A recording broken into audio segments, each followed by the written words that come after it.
मुझे पता नहीं है कि आपको चुनाव आयोग ने नोटिस भेजा है या नहीं, लेकिन आपकी ये बात साफ बताती है कि आप जिनके भरोसे चुनाव के मैदान में थी, वे भी अब आपसे चले गए हैं और आप पब्लिकली उनको कह रही हो मुसलमानों एक हो जाओ, मुसलमानों एक हो जाओ, मुसलमानों एक हो जाओ, मुझे बचाओ, मुझे बचाओ, मुझे बचाओ, ये दीदी बोल रही है। पश्चिम बंगाल के कूच बिहार में पीएम नरेंद्र मोदी का ये भाषण मंगलवार का है। कूच बिहार की रैली में पीएम का ये भाषण भले ही राजनीतिक बयान कहा जाता हो, लेकिन असल बात यह है कि पीएम नरेंद्र मोदी जो कहना चाहते थे उन्होंने वो बात कह दी।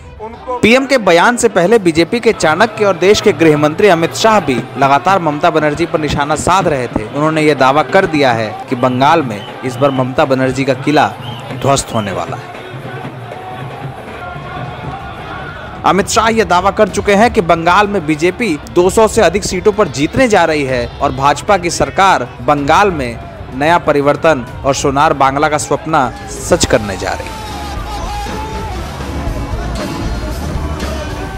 मोदी शाह के ये दावे कितने सच होंगे ये 2 मई को पता चलेगा, लेकिन ये बात जरूर है कि कभी बंगाल में अपना अस्तित्व खोजती बीजेपी को इस बार संघ ने एक नई संजीवनी दे दी। राष्ट्रीय स्वयंसेवक संघ ने शहर की गलियों से लेकर गांव की पगडंडियों तक तृणमूल कांग्रेस और वामपंथ के खिलाफ बीजेपी का एक ऐसा किला तैयार किया है जिसने इस बार बीजेपी को बंगाल के सियासी रण में एक मजबूत स्थिति में लाकर खड़ा कर दिया।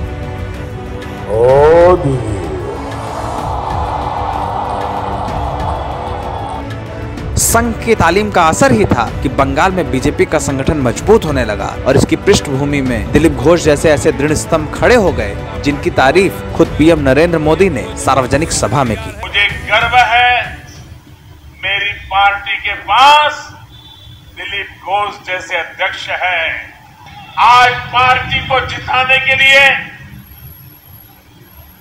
पिछले कई वर्षों से दिलीप घोष न चैन की नींद सोए हैं, न दीदी की धमकियों से डरे हैं। बीजेपी के फायर ब्रांड नेता और देश के पूर्व उप प्रधानमंत्री लाल कृष्ण आडवाणी की रथ यात्रा ने एक जमाने में पश्चिम बंगाल में बीजेपी को उभरने का मौका दिया था। राम मंदिर के आंदोलन ने संघ की जमीन को पश्चिम बंगाल में मजबूत तो किया था, लेकिन बीजेपी को वाम दलों के आगे कोई खास सफलता नहीं मिल रही थी। पश्चिम बंगाल में राष्ट्रीय स्वयंसेवक संघ ने आक्रामक रुख उस जमाने में अख्तियार किया जब ममता बनर्जी ने लेफ्ट को उखाड़ फेंका और अपनी सत्ता पर काबिज हो गई।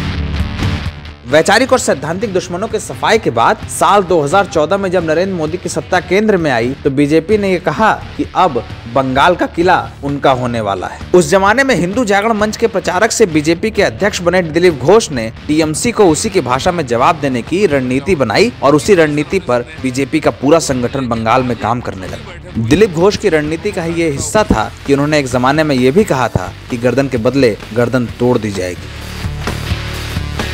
दिलीप घोष के इस बयान की काफी आलोचना तो हुई, लेकिन कार्यकर्ताओं का अपमान न सहने के संकल्प ने बीजेपी को एक नई ऊर्जा दे दी। बीजेपी अध्यक्ष के इस बयान ने बंगाल में बीजेपी के संगठन को और मजबूत किया और कार्यकर्ताओं के मनोबल को भी। 2016 के विधानसभा चुनाव में महज 3 सीट जीतने वाली बीजेपी को कभी ये उम्मीद नहीं थी कि 3 साल बाद होने वाले लोकसभा चुनाव में उसका वोट प्रतिशत करीब 40% के आसपास पहुंच जाएगा। ये सब कैसे हुआ, इन सभी को समझने के लिए संघ की उस पृष्ठभूमि को समझना पड़ेगा जिसने जमीन से लेकर संगठन तक तमाम बदलाव किए, काम किए और बीजेपी को एक नई संजीवनी दे दी। साल 2016 में बंगाल की एक चिंतन बैठक के दौरान ही संघ ने बीजेपी के संगठन में बदलाव पर मोहर लगा दी थी। उस बैठक में कैलाश विजयवर्गीय और शिव प्रकाश लगातार कार्यकर्ताओं की संख्या बढ़ाने पर काम कर रहे थे। साल 2017 में बीजेपी ने संघ की सलाह पर ही पार्टी संगठन को 5 जोन में बांट दिया। इसमें उत्तर बंगाल, रार, नवाद्वीप, हुगली मिदनापुर और कोलकाता के इलाकों को अलग अलग हिस्सों में बांटा गया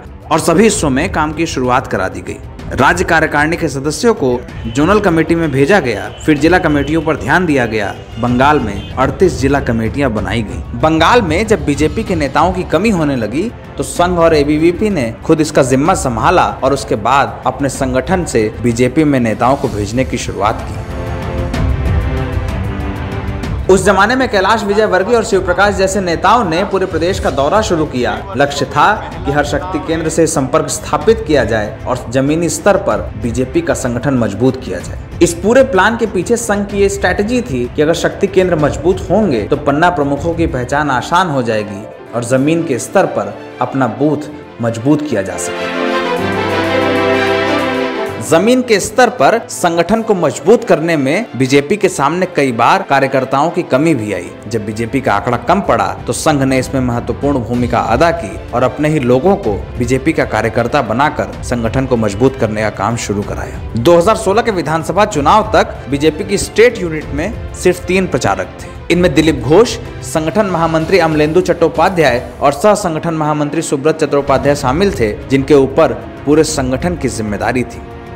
चुनाव के बाद अमलेंदु वापस संघ में भेज दिए गए तो उनकी जगह सुब्रत चट्टोपाध्याय ने ले ली। पर्दे के पीछे सुब्रत लगातार रणनीति बनाने में जुटे रहे और दिलीप घोष के साथ उनका तालमेल बीजेपी संगठन में चर्चा का विषय बन गया। वहीं अमलेंदु की जगह दीपांजन गुहा को जिम्मेदारी दी गई, जो अब तक हुगली की यूनिट में सक्रिय थे। 2017 का चुनाव आते आते बीजेपी के प्रदेश यूनिट में 5 महासचिव हो गए। इसमें सायंतन बसु, देबाश्री चौधरी, राजू बनर्जी एबीवीपी बैकग्राउंड से पहुंचे। देबाश्री वही थी जो स्कूल के समय से ही संघ से जुड़ी हुई थी। इन तमाम बदलावों के बाद साल 2015 में दिलीप घोष को बीजेपी की कमान सौंपी गई तो उन्होंने सबसे पहले पश्चिम बंगाल के 20 जिलों के जिला अध्यक्षों को बदल दिया। कई सारे ऐसे परिवर्तन हुए जिनसे बीजेपी के पूरे संगठन को रिवाइव किया गया और इसमें उन लोगों को तरजीह मिली जिनका बैकग्राउंड संघ का था। साल 2018 में संघ ने अपने 2 स्वयंसेवकों को बीजेपी में भेजा। ये 2 लोग किशोर बर्मन और अरविंद मेनन थे। इसके बाद साल 2019 में अमिताभ चक्रवर्ती सह संगठन महामंत्री बनकर बीजेपी में शामिल हुए। इसके बाद बीते साल अमिताभ चक्रवर्ती ने सुब्रत चट्टोपाध्याय की जगह ले ली और ये माना जाता है कि दिलीप घोष के एकाधिकार से चिंतित होकर संघ ने ही ये बदलाव बीजेपी में कराया था। हालांकि ऐसा नहीं था कि अमिताभ चक्रवर्ती की सांगठनिक कुशलता को लेकर कोई शक था। संगठन में उनकी पकड़ का लोहा सब लोग मानते थे और वो लंबे समय तक दक्षिणी दिनाजपुर में प्रचारक भी रहे थे। सुब्रत चट्टोपाध्याय ने 2020 तक संगठन को विस्तार भी दिया और मजबूती भी। ये वो वक्त था जब बीजेपी पश्चिम बंगाल में अपने संगठन के लिहाज से 40 जिलों और 1255 मंडलों में बंट चुकी थी। ये वही पार्टी थी जिसका बंगाल में कोई संगठन नहीं था और संघ ने उसे इस मुकाम तक पहुंचाया था। सुब्रत के इस काम को अमिताभ चक्रवर्ती ने आगे बढ़ाया और इसका ही असर है कि 2 चरणों के चुनाव के बाद आज जो जमीनी रिपोर्ट है वो बता रही है कि बूथ लेवल पर पश्चिम बंगाल में टीएमसी और वाम दलों का नहीं बल्कि टीएमसी और बीजेपी का वर्चस्व है और इस बार लड़ाई कांटे की। आदरणीय दीदी, ओ दीदी,